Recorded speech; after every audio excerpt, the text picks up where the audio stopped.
jërëjëf Mohamed Kandji ñu ngi leen nuyu ku nekk turam ak santam de mbégte di dalal Ibrahima Gueye fii suñu studio Ibrahima Gueye kenn du ko présenté Sénégal yi ndaxte moom sportif la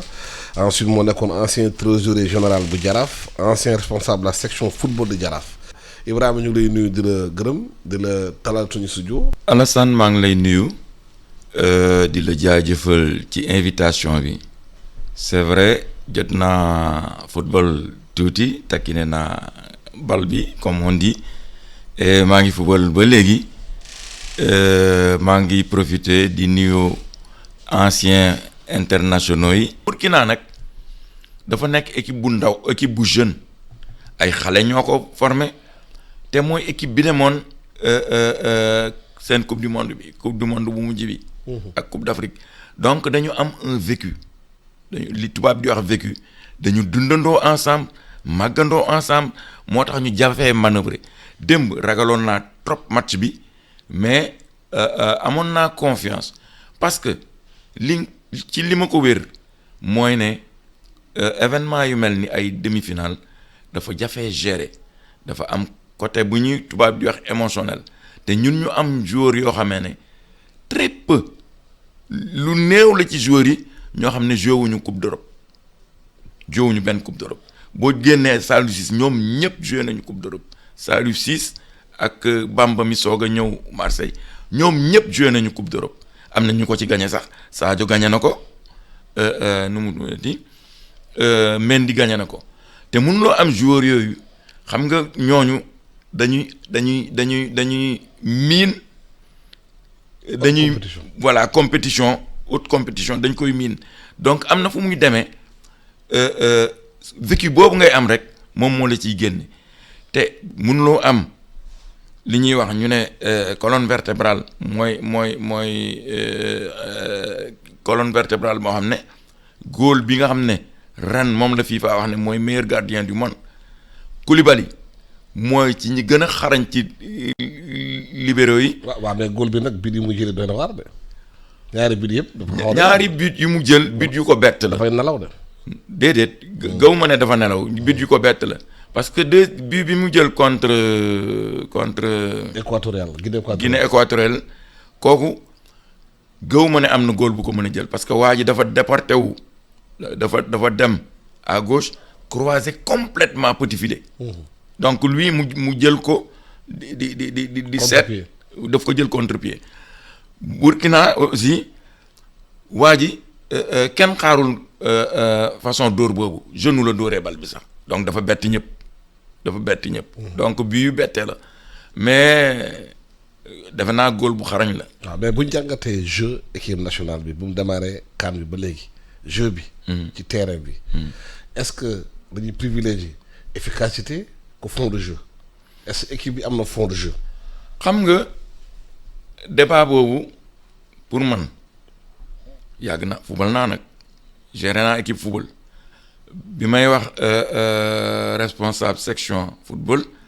ci télé laay waxee. boobu ñoom Henri Camara ñoo fa nekk Henri Camara Pape Bouba ñoo nekk Jaraaf donc dama la bëgg wax ne rek yooyu c'est un faux débat gis nañu Allemagne yi coupe du monde yi mu gagné yëpp gënu fa rafet football xam nga football ay principe la rek da ngay ñëw am taxawaay bu jekk ci li ñuy wax défense parce que loo mënti def te amuloo défense bu dëgër doo dem te Sénégal am na taxawaay bu dëgër sur 6 matchs ñaari buts la encaissé 6 matchs ñaari buts la encaissé te équipe bu jafee bouger la. boo xoolee Sénégal équipe bu jafee bouger la néew na équipe yu ñemee football ak équipe Sénégal parce que dañuy jafee bouger dañu athlétique un peu te seen taxawaay dafay jekk ci terrain bi mais may wax rek ne ku nekk li nga am ngay demee marché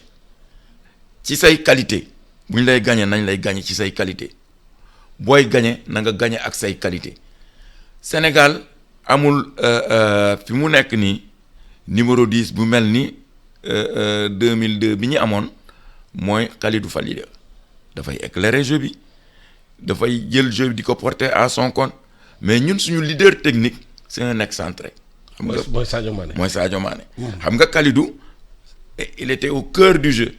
Donc pour que jeu bi am fluidité dafa yomb. fa muy séddale. voilà muy sedd ki boo amee kuy séddale dafa yomb. mais ñun nag amuñu kuy séddale donc qualité yi ñu am mooy bu taxawaayu bu dëgër ci défense bi bu ñu yoree bal bi rek biu biu Sadio Mané bi moo koy wane mu am une projection rapide. parce que am nañ ñu gaaw mooy contre-attaque. voilà une projection rapide pour mën a attaquer équipe bële bii yu bëri ñu Sénégal dugal noonu la ko dugalee mais may rafetlu waaye encore équipe bu Burkina Faso bi équipe bu rëy la. dinañ ko déggaat parce que boo gisee ñoom ni ñuy fubale comme presque ni Sénégal di fubale lay def transition rapide dem attaquer camp bële defe naa nag ay football bu rafet ak football bu ñaaw kooku yëpp ci gisin bi la rek parce que équipe yi ñu doon wax ne ñoo am football bu rafet ñëpp ñibbi nañu. donc moi je préfère am football boo xam ne même sax c'est pas flamboyant mais ma continuer gagner. parce que l'essentiel mooy gagner. Sadio Mané gis nañu ci CAN bi vraiment jël na ampleur am empreinte ci équipe bi moom Sadio Mané. parce que avant daaw na ñëw mais dafa mel ni ku jël responsabilité am ci CAN bi. xam nga CAN yi passé Sadio dafa xawoon wéet boo xoolee bu baax Sadio dafa xawoon wéet xam nga équipe bii ñu am attaque bi ñu am ak ñi wër Sadio buñ ko waroon 2019 yàlla moo xam ni xam luy xew waaye gëm naa ne Algérie dina gën a am jafe-jafe mais ñun avancante bi ñu amoon du ma tudd kenn pour ne pas jeter l'opprobre à quelqu'un mais suñu attaque bi efficace loon amoon nañ avancante boo xam ne dugalul sax benn bii ci tournoi bi yëpp avancante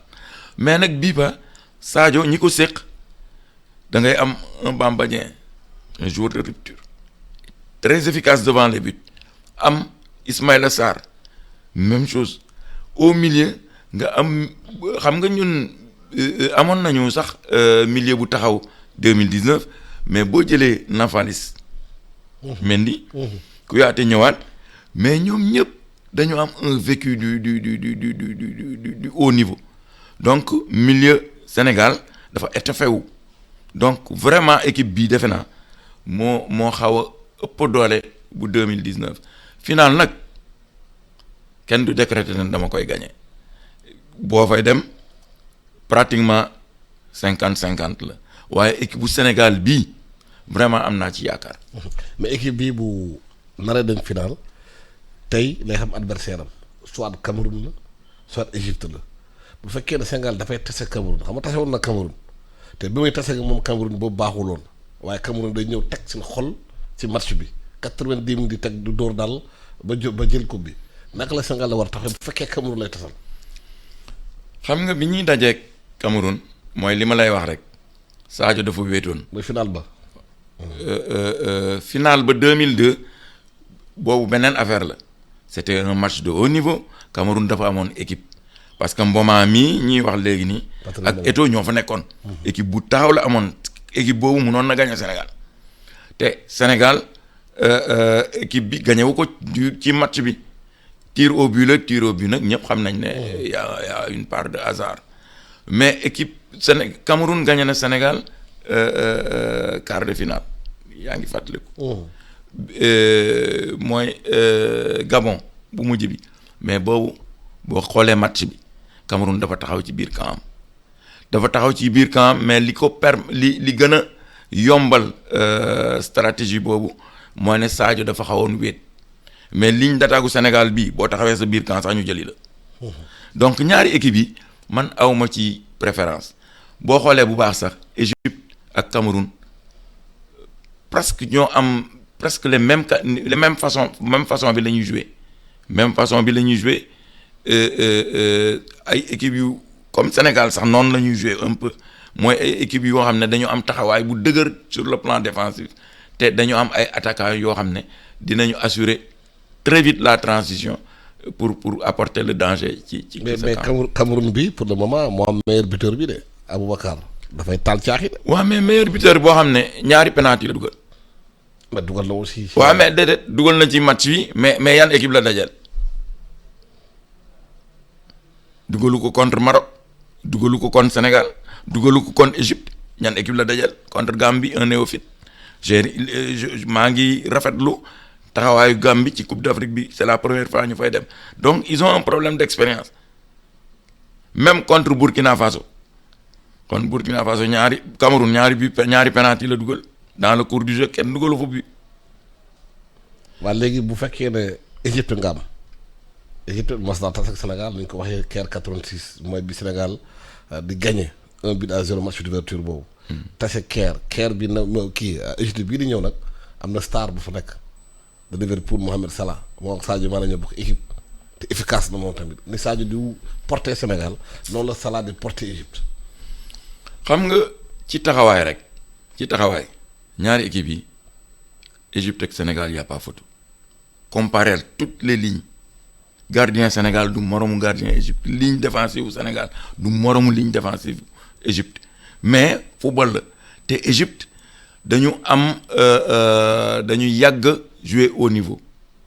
équipe bu dëgër la équipe bu am expérience la am nañu Salah mais bu ñu amee Salah ñun am nañu Ismaïla Sarr ak Sadio Mané ñoo ne ak ku ëppale. mais souvent le problème du Sénégal mooy bu ñuy démarrer xadar bu ñuy xaar 90 minutes taxaw di téye bal bi di xeex ci terrain bi yenn saa dañuy lâché. xam nga Alassane est-ce que affaire bi psychologique la est-ce que affaire mentale la ñu war liggéeyaat ci équipe bi parce que ni Abdou Diallo waxee mooy joueur bi défenseur bi le groupe vit bien. nee na c'est la première fois moom mu am groupe de football bi nga xam ne mu dugg ci ambiance bi mel ambiance bu baax déggoo am seen biir ñuy kaf di ree am benn osmose bu nekk ci biir équipe bi loolu dafay feeñ sax ci terrain bi waaye bu ñu duggee ci biir terrain bi nag bu fekkee nag tey na xare Badar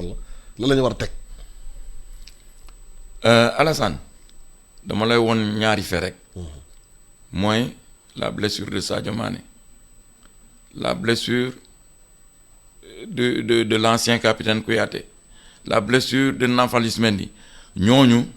mënuloo leen reprocher un défaut d'engagement. dem ba nga xam ne li nga def sax nii sa bakken xaj na ci. parce que ñooñu ñëpp seen intégrité physique moom menacé woon. donc ça veut dire que équipe bi am na engagement. te équipe bi li ma yaakaar mooy am na maturité parce que à chaque fois mu am difficulté ils ont la patience continuer football sans être perturbés ils ont en fait ils restent la tête sur les épaules et ba trouver solution dal nañu contre Guinée équatoriale égalisation boobu ñu égaliser bu dul woon équipe bu am mental du ñu jëlaat match bi en notre compte gagné ko contre Burkina aussi nga mën a 2-0 waa ji ñëw 2-1 c'était pas évident que nga tëj match bi donc équipe bu am mental la et puis équipe bi nit ñi dañuy réere mbir ni am nañu bees dëgg la mais am na ci ñu ci bëri ñoo xam ne yaa ngi fàttaliku Jeux olympiques bi ñu defoon Londres les Sadio Mané Saliou Ciss Sadio Mané Saliou Ciss